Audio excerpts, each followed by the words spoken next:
دیکھتے ہیں کہ علامہ خادم حسین رضوی علیہ رحمہ کا جو مزار ہے، مزار کے بالکل سامنے جو دیوار ہے یہاں پر اس کو توڑ دیا گیا ہے۔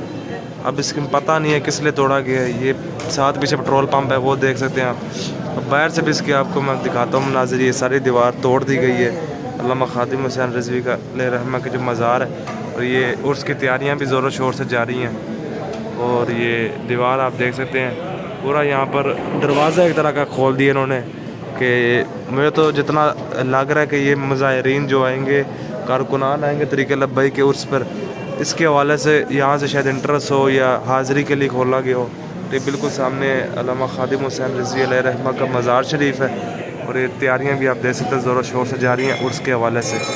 تو یہ چھوٹی سی اپڈیٹ دینی تھی یہ دیوار کے حوالے سے۔ تو یہ باہر سے بھی اس کی آپ کو میں ایک ویڈیو بنا کے دکھاتا ہوں۔ تو جی ہاں ناظرین، اس وقت ہم باہر آ چکے ہیں۔ یہاں پر آپ دیکھ سکتے ہیں علامہ خادم حسین رضوی علیہ رحمہ کے جو مزار ہے، اس کے ساتھ پیٹرول پمپ ہے۔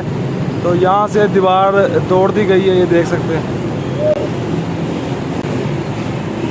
اب اس کی کیا وجہ بنی ہے، یہ جتنا ہمیں معلوم کیا ہے کہ جو عرس مبارک ہے اس کے حوالے سے جو حاضرین آئیں گے، جو مطلب عرس پر سلام وغیرہ یا اندر جا کے درود شریف پڑھنا چاہتے ہیں، وہ یہاں سے شاید جائیں گے، حاضری یہاں سے ہوگی۔ ہمیں تو اتنا معلوم ہوا ہے، لیکن اس میں کیا وجہ ہے تو عرس والے دن پتہ چلے گا۔ یہ یہاں سے دیوار انہوں نے توڑ دی گئی ہے، اور یہ دیکھ سکتے ہیں بالکل عرس کے عین موقع پہ یہ ویڈیو میں بنا رہا ہوں، اور مزار میں اس وقت موجود ہوں۔ تو جو بھائی عرس مبارک پر آ رہا ہے تو کمنٹ میں ضرور بتائیں علامہ خادم حسین رضوی صاحب کے عرس پر جہاں سے یار اپنے سٹی کے